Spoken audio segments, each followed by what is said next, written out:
Oh, live stream. I better push the button. Ooh. Oh. Hey, Gene, are you? Yeah, start us off, Gene. Let's Hey hear good Gene. yo, hey yo, hey yo, hey yo, hey yo, hey yo, hey yo, hey yo, hey yo, hey yo, hey yo, hey yo, hey yo, hey yo, hey yo, hey yo, hey yo, hey yo, sha, sha, sha, ooh. Ooh. Welcome, welcome, welcome, everybody. That was a sunrise song. Sunrise, because every day is a new day. Every day is a new day. And just to go out there and just have that gratitude, the gratitude that the sun's coming up, even if it's behind the clouds, here in the Pacific Northwest, that sun is back there somewhere and kicking off that new day. And because maybe yesterday wasn't so good, and so it's like, oh, went to sleep and just looking forward to that new day. So here we are with the Native Wellness Institute Power Hour, and we put this together. Seems like long time ago, after 400 and something programs around here, as a response to the pandemic out there. We just wanted to be proactive and do something to be out there for the people, because we know that there's going to be triggered people out there during this time. And so here we are, we're still on, every Wednesday. And so on here with Theda Newbreast. My name's Gene Tagaban, by the way, and it's really good to be here. And we'll just, I'll turn it over to Theda real quick so she can chat at you. Thank you, Gene. For some reason, whenever you bring out that drum, and I just hear that, because Gene and I don't know, working together maybe 25, 30 years, but there's a comfort with the crazy raven. So thank you, Gene. So Nistu Nidaniko Magoyo Sakoi, and that just says my name is the Milky Way or Wolf's Trail. It's my second Blackfoot name. And I'm at a big conference in Yakima. It's on trauma informed. And so there's kind of like 200 people running around just doing healing. So I stuck away. I'm in. I put our banner up. And I'm in it's bizarre because usually, Gene, I'm just so used to your background and our Zoom life. But I just wanted to say, just my heart goes out to everyone that's healing. And today I felt like I was in deep healing, so I just went and well,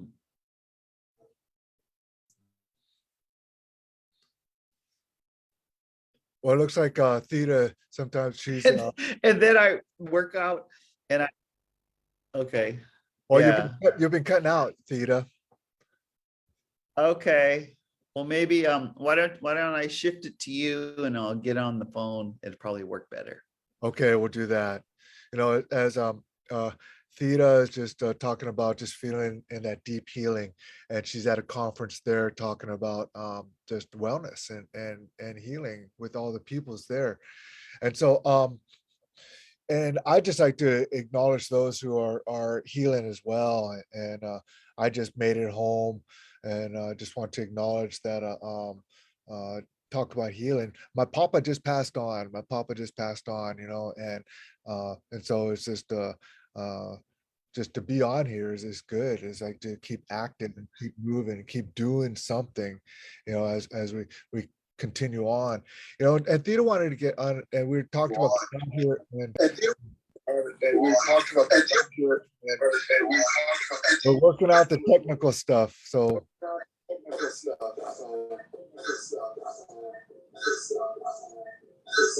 got echoes there, Theda. There we go. Okay, there we go. Just one. Talk about troubleshooting and healing and everything too. Troubleshooting and healing that are technical issues. our technical issues that we got here.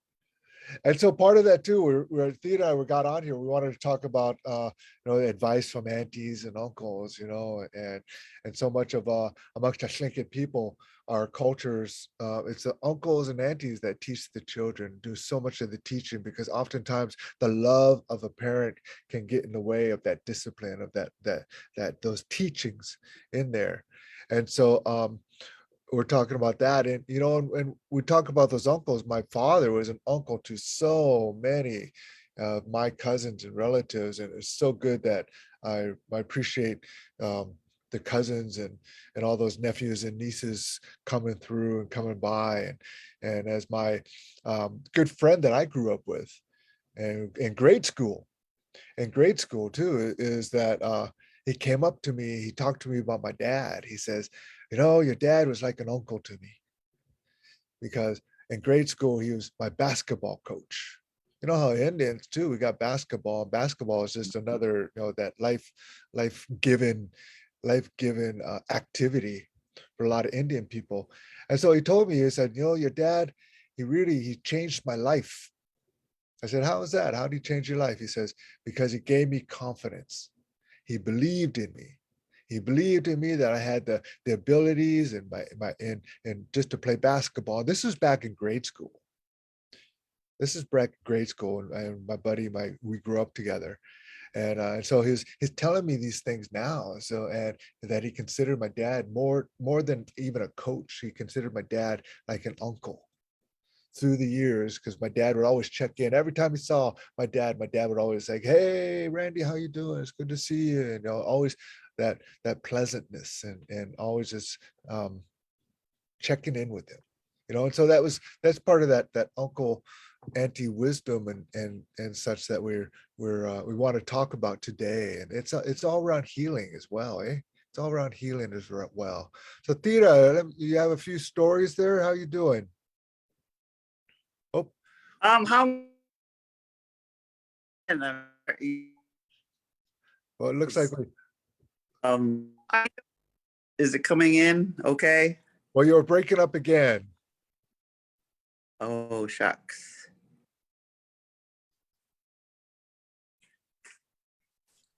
So and so we'll just work I'm out the just I'm well, just trying to understand. How's it coming in now? oh, it's still really sketchy and still breaking up a little bit. It's Okay. you maybe have to stand on one foot and hold that phone up or a little bit higher.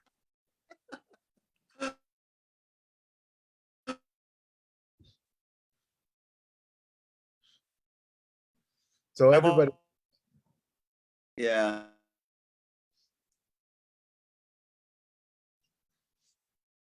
oh, you're all frozen up again.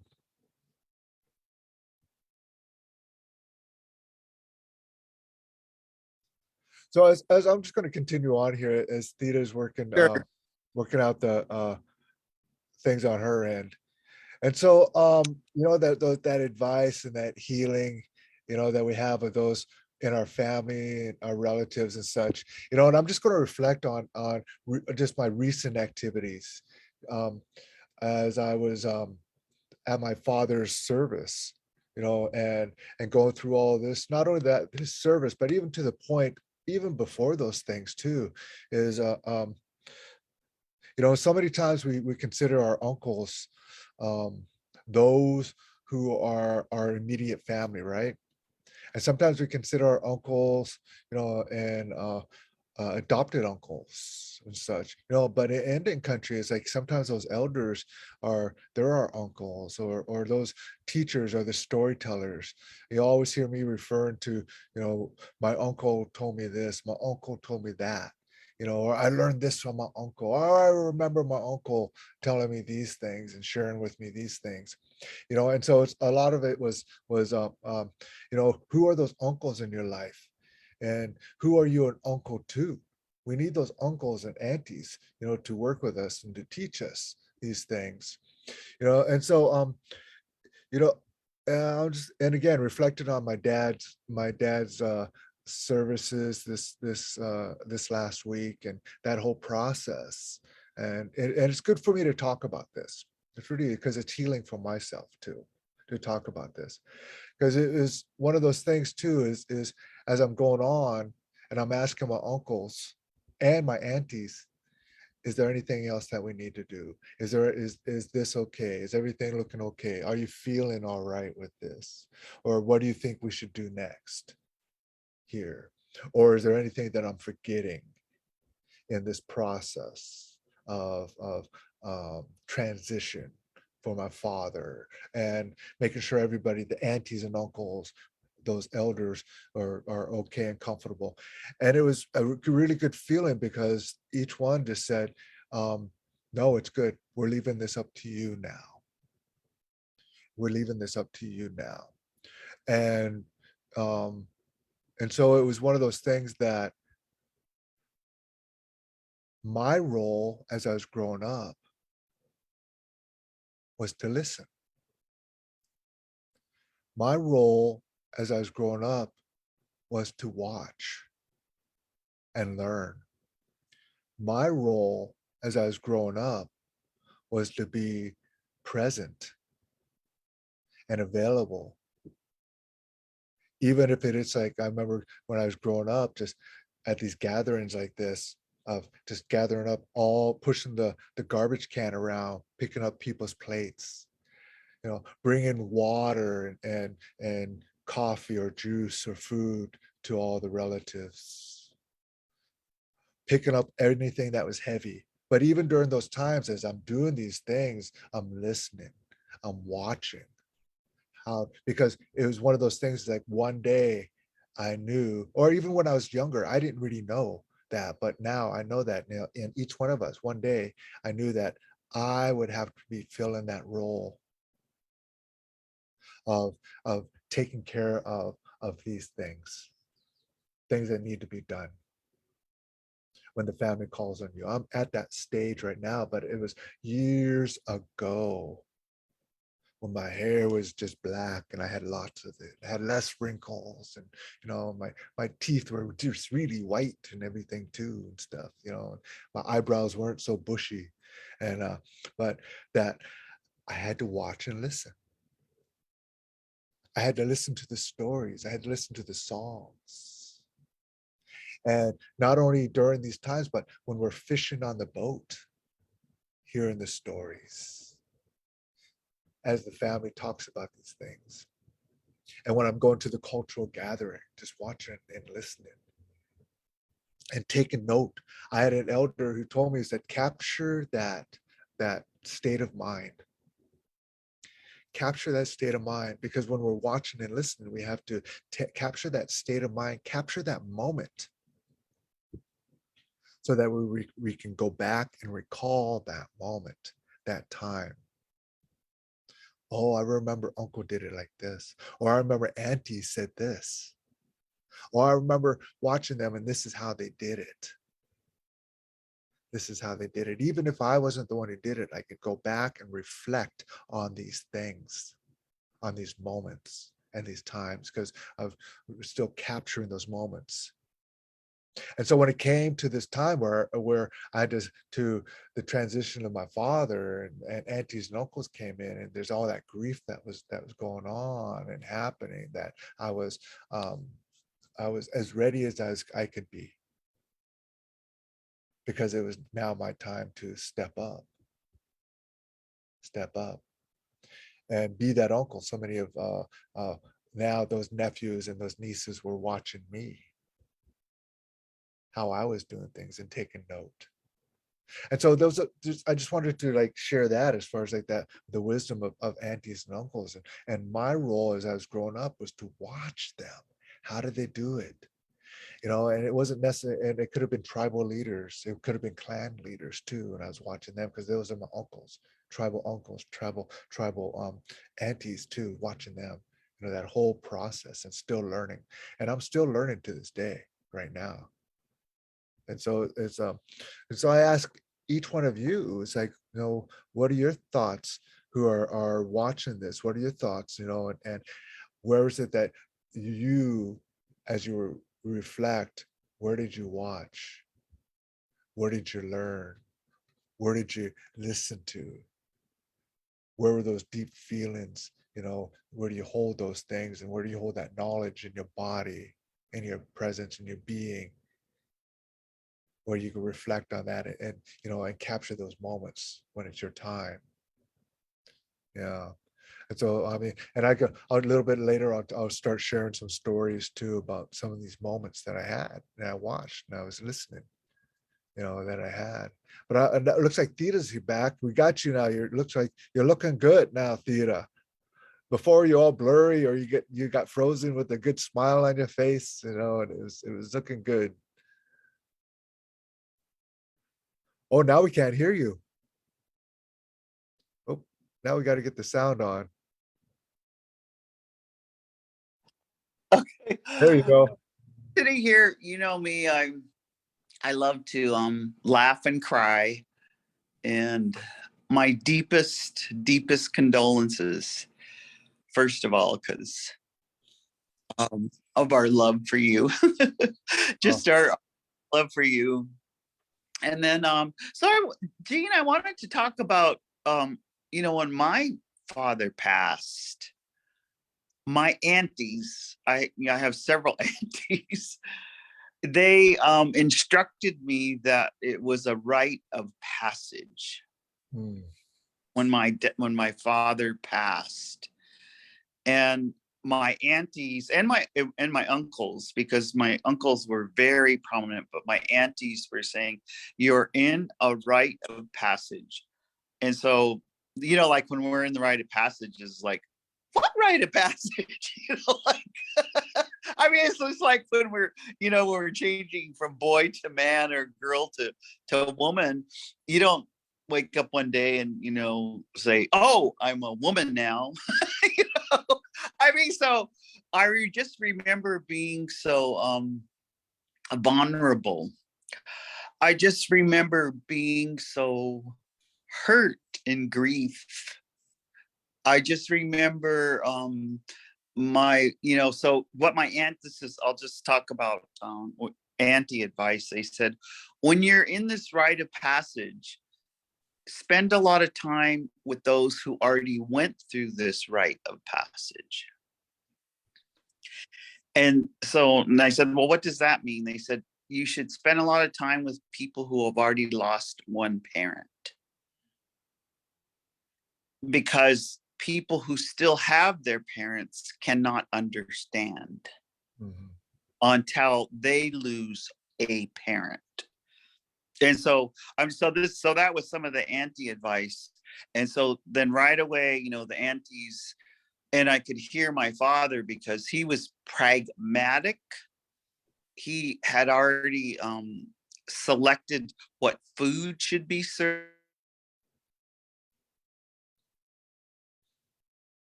Yeah. And we lost you again, Theda. Hard. Yep, you froze up again, Theda. And Theda was talking about the rites of passage too during this time. And that's the loss of my father and this. I totally get that now. Because now that and my wife explained this to me too. She's like saying that, okay, you still have both parents, and when you lose a parent too, it's just so much different. And that's what I felt when I lost with my father, was that I felt that uh, I remember those words that Theta said, that okay, this is a rites of passage that I'm in. This is it's a rites of passage, and so that as she before she got cut off here, that the fragility that I felt too, being feeling that fragility and the vulnerability there too. But at the same time, with vulnerability, there's that courage, finding that courage within myself. And I had so many people who sent me that encouragement. And amongst the Thinking people, we have this phrase. It's called "Eagle Eye Juan," Eagle Eye Juan, and so many of the people are telling me, "Eagle Eye Juan, have courage, be brave." we send you that courage and that bravery, and so that was I felt a lot of that. And I was telling my brother too, trying to encourage him in that way, and tell him too, yeah, he asked me how I was feeling, and again I told him that I'm being really fragile right now during that time. And those, yeah. And and so uh yeah, so that rites of passage, and yeah, I totally feel that, and I'm still in it. I'm still in it. And I saw a brother here who's talking about he lost his father too. And I talked to another buddy of mine, and he said what I missed the most about that loss is not being able to just talk to your father, talk to your father. Or somebody even said that when they lost a mother, wasn't able to talk to their mother. And just last night, my wife, she had these pictures about cousins and all that, and I just blurted out going, um, that, oh yeah, send those pictures to me so I can show my mom and dad. It's always been mom and dad. And then I realized that it's just mom now. And I had a little teary moment just there. Just, oh wow. But at the same time, I told my mom this morning, going, I told her about that moment. I said, you know what? But I'm gonna still say mom and dad because it's always been mom and dad. And so there's these things I'm coming to realize, and coming open to that grief that I'm dealing with too. So Jeff Hill, Jeff brother out there, I hear you, out there as we're talking about this, the passing of a parent or a loved one or family member or grandparent. Yeah, it's all that rites of passage that I was going through. And it's interesting too. Is like, I'm just gonna keep talking about this, um, as I was going and making sure everything was right too. Is like I told my wife, I texted her, I said, "Oh no, okay, the aunties are coming into town." And she texted me, "Is everything going to be okay?" I said, "Everything's going to be okay. Everything's set. The schedule set. Everything's set. But I still need to hear them out, the aunties." And it was like one of those things too. Is like when I asked them and what their needs are, what your wants are, they just said, it's, we're here to support you. We're just here, plus because they were so deep into their grief as well. And so that was that felt really good about that. Just knowing that the aunties, I had the support of the aunties, and they're just holding me up, because they were so deep into their grief. And so, it was heavy with that grief. And so I know Theta keeps trying to get on here, and so it's uh and Andy, thank you so much. Oh yeah, when your husband, uh yeah, and that's what I talked about too, is just the memories, keeping those memories, taking care, and um again, capturing those state of mind, capturing those memories, capturing those moments so you can go back and reflect on those, and those moments, those times.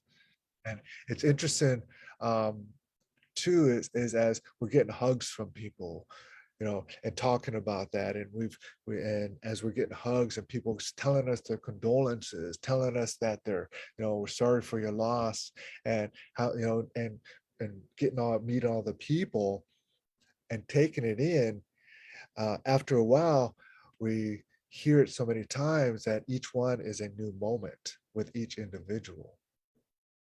And we said, thank you. But I had to remember that although I got to go through this like 10, 12, 20 times in a day, expressing that expression of grief and loss and love, that might have been their first time, their first moment to be able to express that. And so I had to like start taking a look at each person that came up to me was a sacred moment. Just because I gone through it 20 times with other individuals, that was the first time with this person, this relative, this friend, this cousin, whoever it was, that they could come up to me and express their grief. And so I had to really take time in that moment. I had to really take time in that sacredness of that space. Because it was so easy. I had so many things going on to like just push it off. This, do this. Say, yeah. Okay, great. Thanks. Right on. All right. You know, it was so easy. I could have done that, but I had to remind myself, okay, this is a sacred moment with this individual. And this is a healing moment with this individual and for myself as well, each time. And so it was really, it was really interesting.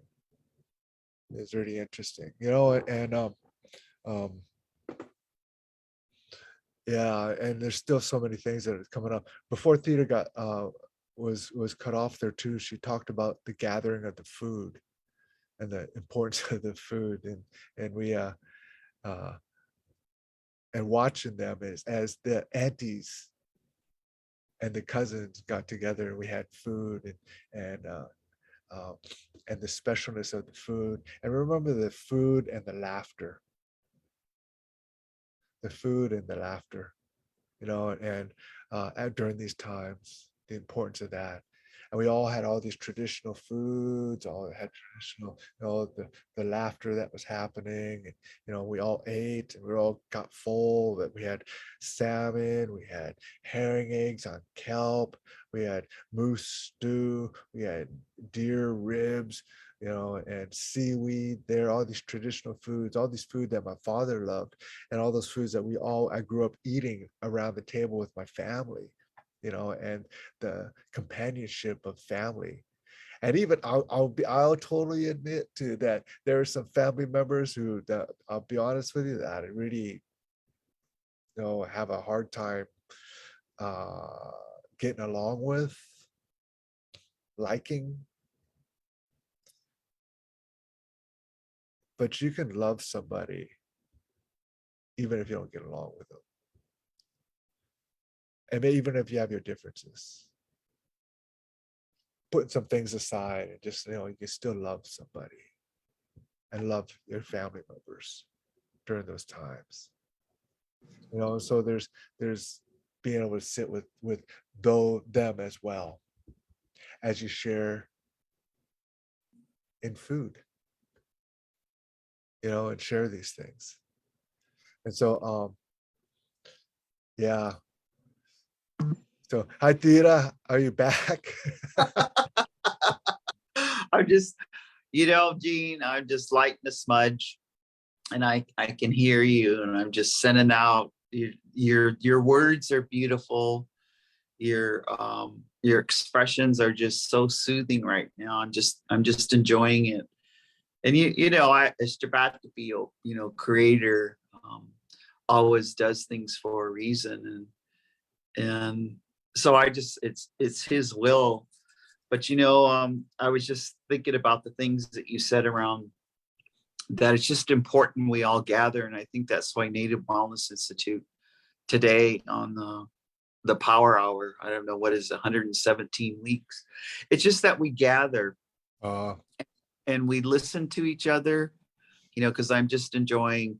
I mean, I can't be there to hug you or to to give you a hug, but it's like the power hour is kind of like an auntie uncle hug. you know yeah, and so I just thought, okay, well, I'm just, maybe my role, which I'm perfectly okay with, is just to light the sweet grass. And I was just like sending some sweet grass prayers out to all of you, Gene, and all of our our listeners and the ones that are here, because we have gone through so much loss and yeah, so much gain. It's almost like we have to have the boundaries. It's almost like we have to have shock absorbers for our soul and our heart. like just to absorb all that we have lost and all that we have gained. Mhm. And that transformation, we don't even know what we have gained. I mean, like simple things like just peace and quiet. Like, I was just thinking, because like, and when you were talking, Gene, I just thought, I'm just gonna think about your mom and think about your relatives and think about your brothers. And And as Theda's talking about that too, thinking about mom, brothers, and thinking about all those relatives out there too, and just bringing them in, and as Theda's like lighting that smudge and sending that love out to everybody as well, sending that love out there during this time, because we have, especially in Indian country too, we all experience so much loss, much loss, but so much what we gain too, and those who could not be there during this time, as my father passed on, um, I know that their prayers are out there, and that support that we have out there too.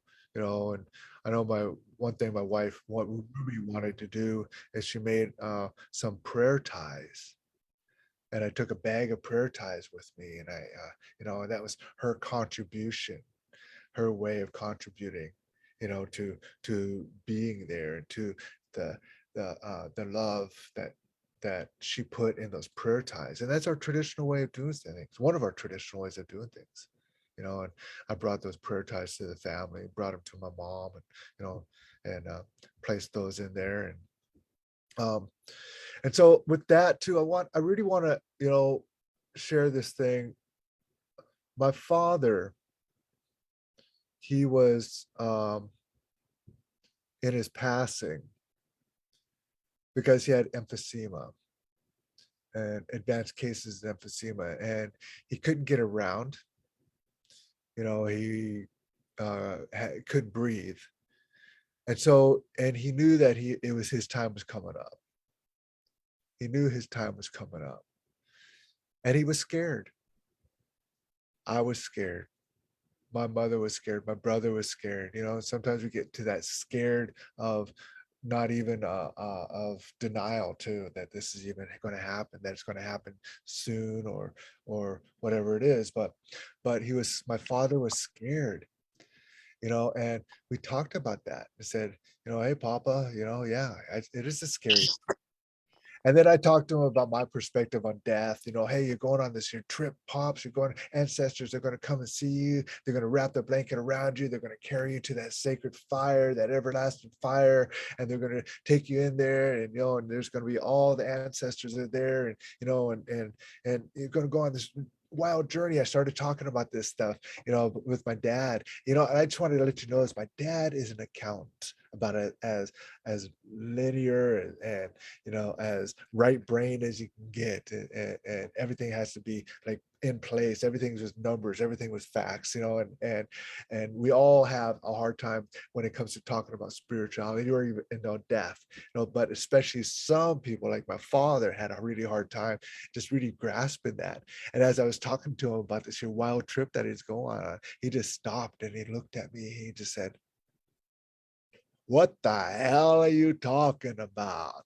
And I just laughed as because he was so serious, and what the hell are you talking about? But and I just kind of laughed and with him and stuff like that. But it was great because it got him to like really kind of think about it in a different way, and that he can actually talk about it. Because the more we actually acknowledge it during some of those times, um, I'm not going to say it gets any easier, but it's like uh, there's a little bit more comfort there because you're not alone. You have family to talk to comfort you in during this time. And so it's during a story I want to share too is like during when he's come to his end. His last week. My mom told me this. His last week, he kept asking, "Is are you going to be okay?" As he speaks to my mother, his wife, is Al going to be okay? His son, is Gene going to be okay? Are my grandkids, Austin's here, are they going to be okay? Is everyone, what about their dogs? Are the dogs going to be okay? What about Mike, his brother? Are they going to be okay? Pauline, Dorothy?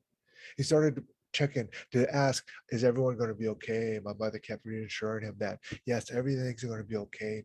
Joe, everything's going to be fine. And as she's reassuring him, everything's going to be okay.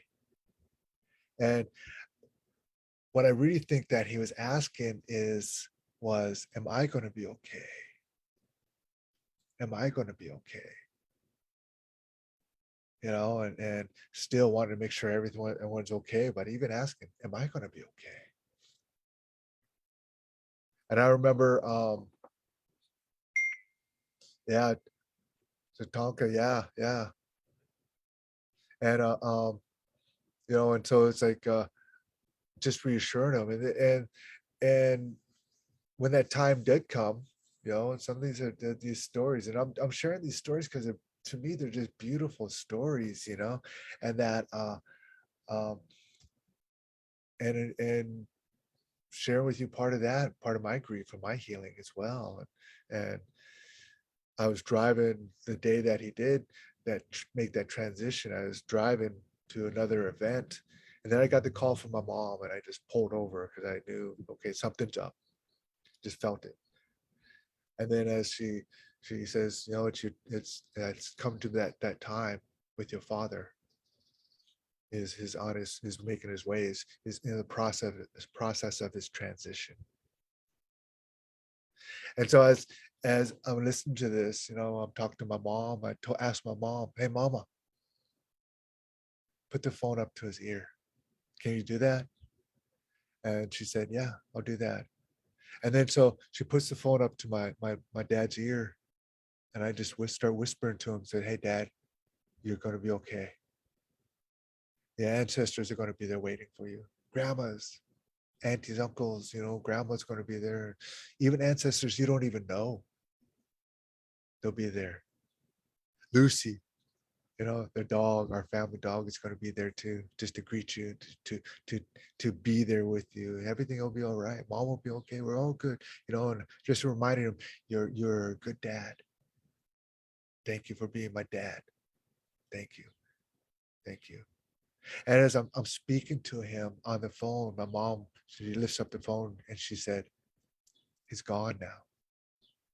He's gone now. And although it was like a sad time too, but I told my dad when we were talking about this, I said, no, dad, when that time comes, I'm going to be whispering in your ear. I'm going to be whispering in your ear. You may not be able to hear,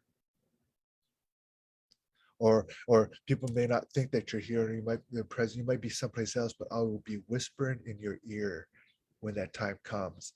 And what a gift creator gave us, that to allow that to happen, whispering in your ear, and that other gift that creator gave us, the prayers, about my father, because my mother always prayed for that transition to come in a peaceful way for my father, and that he doesn't hurt or suffer. And she said that when that time did come, her prayers, that she that my father, there's a sense of acceptance she felt.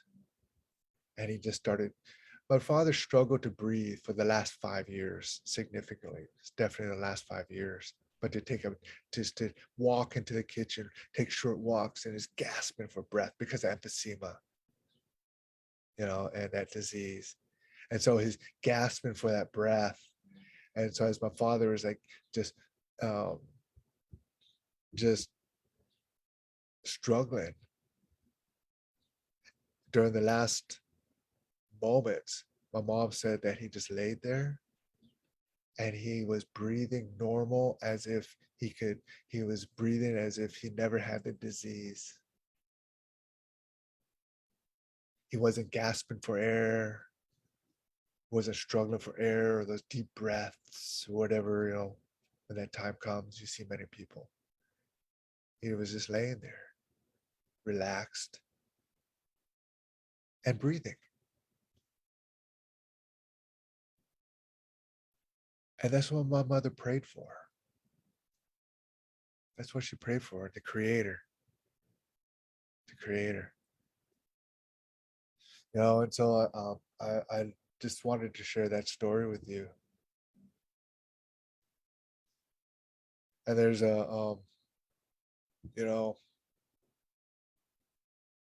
my great grandmother, my great grandmother.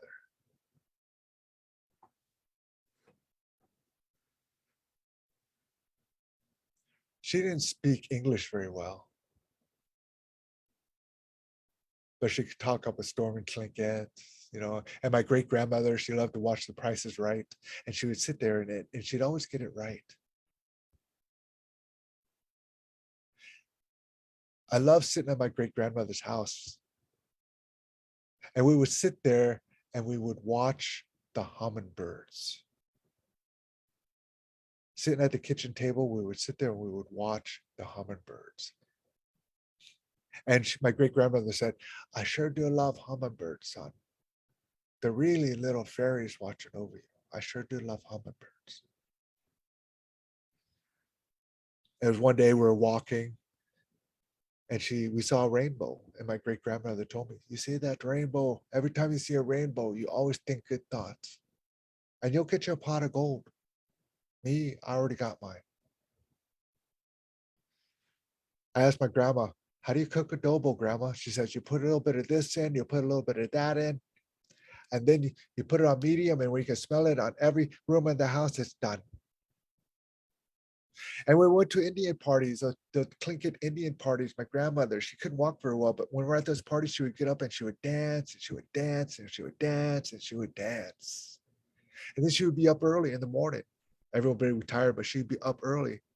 And she'd tell me, "Son, try to experience and learn something every day.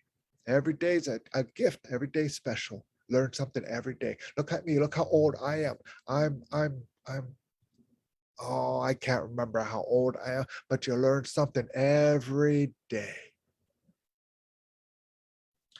I remember that time when I gave my great grandmother a feather. She held it in her hand. And when I gave her that feather, she got up and she danced and she danced and she danced. And I remember that time I got the phone call. She was laying there. She went to sleep. And they had the feather that I gave her. She was laying there with that feather in her hand across her chest. And I was thinking to myself, "Grandma, get up and dance, get up and grand dance, get up and dance." Oftentimes I'll be doing things and I'll see a hummingbird watching me. And I think to myself, I sure do love hummingbirds. I sure do love hummingbirds. And as I tell that story about my great grandmother, about watching the hummingbirds and those hummingbirds being um, um, little fairies watching over you, I reflect on my mother this one time sitting with her friend. She had brain cancer. Her best friend and they would just talk about raising their kids together because we grew up together as kids. And my mother said that when that time comes, Joni, will you come to me and give me a message? Let me know that it's you. And she said, "Yes, I'll do that. I'll do that." And when that time came, Joni would always say, "I just want to be around just so that I can see I'll be here for the birth of my first grandchild." And so when that transition started to come, her daughter-in-law was in labor with her first grandchild, and then Joni passed on, and then they got the call: "Your granddaughter is born," and they gave her the time that your granddaughter is born, and the transition from life to death was the same exact time, the same exact time. So she made it, and she made that transition from life to death. Grandmother, granddaughter. And it was one day my mother, she was walking in the park, and a little bird came and landed right in front of her. A little bird just landed right in front of her and stopped, looked up at her, gave her a little, you know how those birds look, you know. And my mom at that moment, she knew, oh, hey, Joni, thanks for coming and seeing me. Thanks for coming and seeing me. You know, spirit just talks to us in so many different ways, you know, not just through words, but through other beings, other moments. And if we just take time to look for those communications, you know, instead of walking through the world like this, walking through that world like this, and expanding our minds to that possibility that spirit is always talking to you in so many different ways. Just a couple days ago, as my mother and I were sitting there and we're talking to, uh, I asked my mother, what are some of those memories, those good memories that dad has? And the first thing my mother said, the first thing she said was the first thing was that the birth of you boys. Now, my dad wasn't there because my dad couldn't stand blood or any of those things. There's times where he would see that and he'd like, or he couldn't handle it. So he was not in the delivery room. But uh, for the rest of our lives, he was. He was there. He was supportive. He was present during those times. You know, and so the time that my we were born, and I remember the times when we were fishing. We talked about the times when we were fishing with his uncle. And we're always up in Alaska, Southeast Alaska. We, you know, there's a lot of, we call it catching instead of fishing. And catching these big king salmon. And I remember those as a child. And my dad, he took so much joy in seeing his boys out there catching fish with him. So some of those memories of the traveling that he did with his friends. And so we talked about these good memories of my dad, my pops. You know, I talked about this one time where we're out fishing on the beach and he caught a fish. And right when he got it to the beach, the hook popped out of the fish's mouth. The salmon started to swim back into the water. I ran up there. I was just maybe about 3 or 4 years old. I ran up there, jumped in the water, grabbed that fish with both my arms, and that fish started to wiggle and take me, started actually dragging me back out into the water. My dad just went and grabbed, I mind you, he grabbed the fish first before he grabbed me. And so and then he held us both up like he had it, like look at this catch, one my boy, one of the salmon here, you know. And so it was those memories. And so as my mom and I are talking about these memories, these good memories of my pops, my father, you know, suddenly I look outside and there's this little buzzing thing outside the window.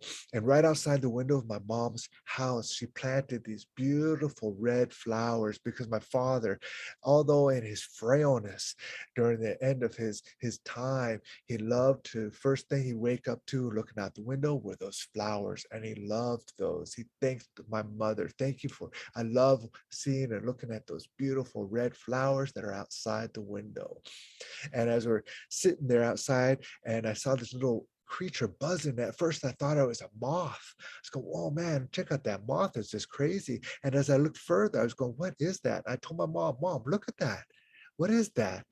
Is that a big moth or what is that?" And as we looked at that little being buzzing around, we noticed that it was a baby hummingbird buzzing around to those flowers that my mom planted for my father, buzzing around there. And then the little hummingbird came right up to the window, looked in the window as if it was trying to get into the window.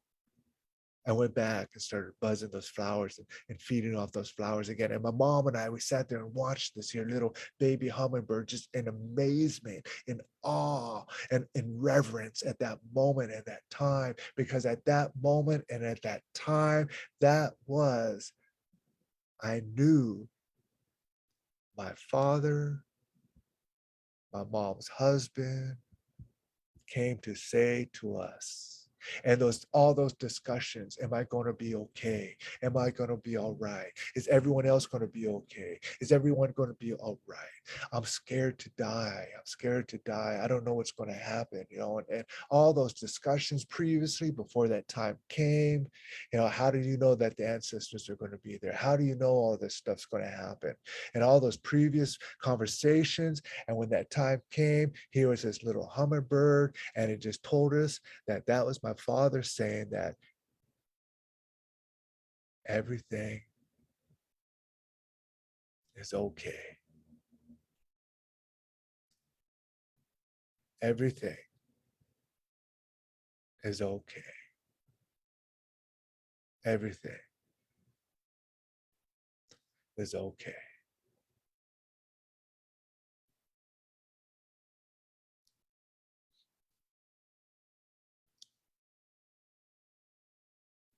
Spirit's a trip, man.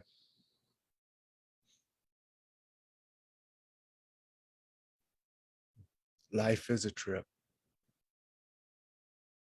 Death is a trip, but it's all part of life, eh? Death is. And it hurts like hell, man. It hurts like hell. And I just know for myself, I need to keep my blinders down and keep looking for those signs.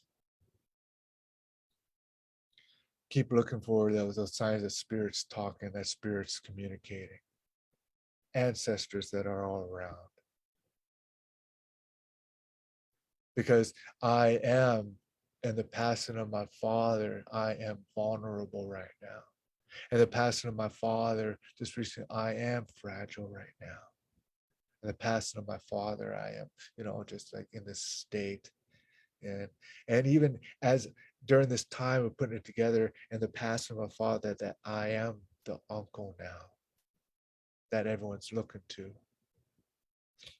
I am that one, that the family member that people are calling on. How do we do this? How do we do that now? How do we comfort them there? How do we comfort them here? Yet I am still that vulnerable child who still needs that love and support.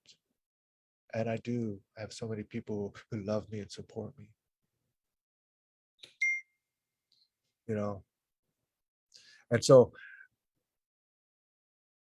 because one day it is going to be me that's going to be the one who's going to become that ancestor, who's going to walk into the forest. One day it is going to be me. And one day it's going to be me that's going to be that hummingbird.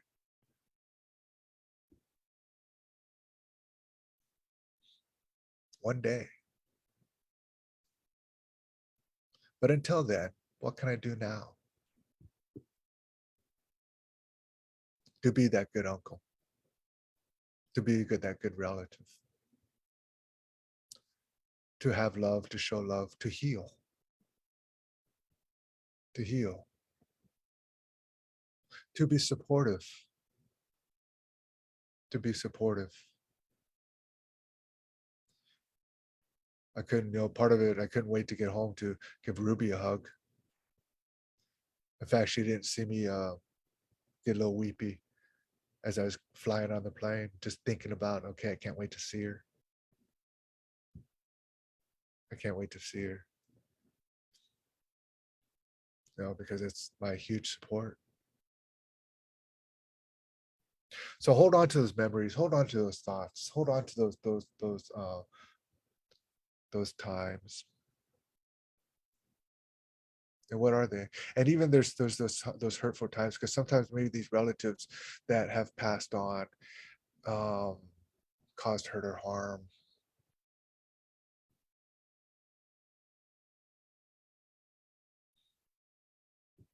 But you're still affected by it. You're still affected by it. And what is that? But that's all about taking care of yourself. How do you take care of yourself? How do you take care of your spirit? What are those things? I know as the days come, I need to take some time to myself, and I know it's sinking even more. Grief, man, grief. Grief has showed up, and it's an entity, and it's an entity. And it's not that I'm going to really heal from it, but part of our healing is forming relationships. And so my healing with this grief too is I'm going to form a relationship, and my relationship is going to grow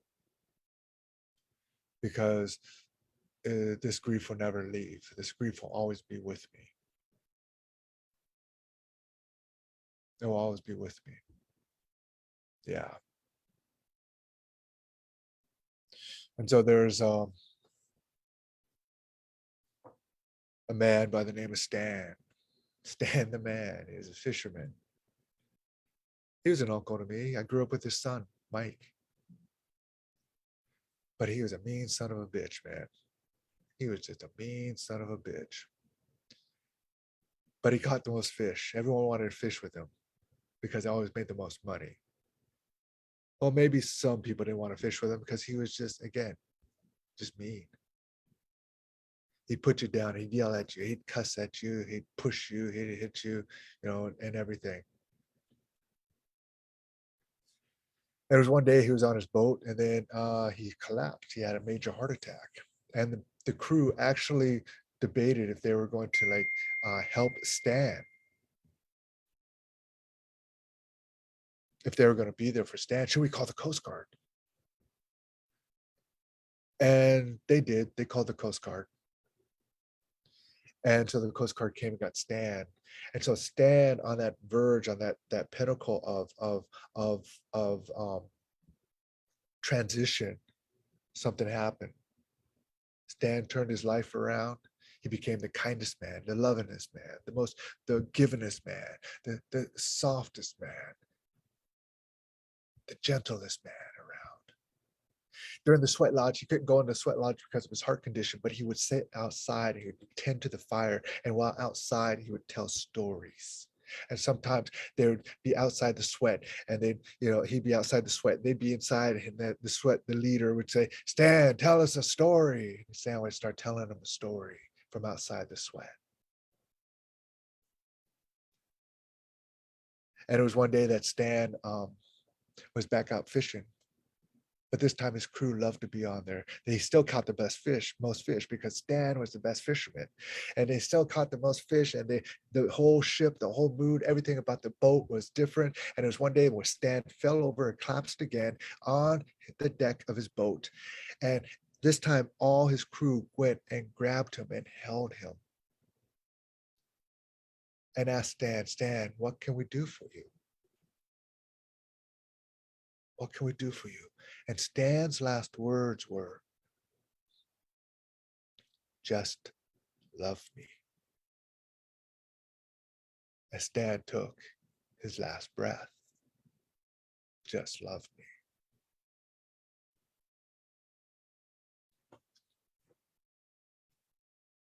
So I ask you during this time, when at times that time does come for us, don't wait till the last moment, to find that love. I've known a lot of people who have passed on just angry. Don't wait for that. What's the healing look like? What's that love? What's the relationships look like with yourself?